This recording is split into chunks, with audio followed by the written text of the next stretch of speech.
Hello and welcome back. So today we are finishing up a repair on the Chevy Volt, and what that involved was getting the coolant line that goes from the coolant pump right there into the cabin, and this runs underneath the vehicle. And the Chevy Volt, it sits very low and close to the ground.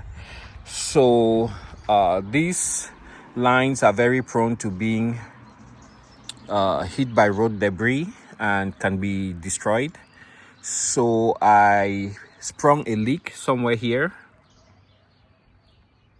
and I used this high heat Chevy Weld, which is supposed to bond to metal to see if it's going to work.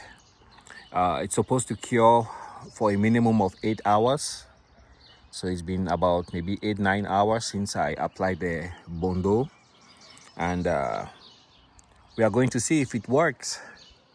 But just bear in mind that this is a failure prone part, and sadly the Chevy Volt doesn't have a coolant level sensor. So your first indication that you might have a low coolant level is when you overheat your engine. Hopefully you don't blow up the engine.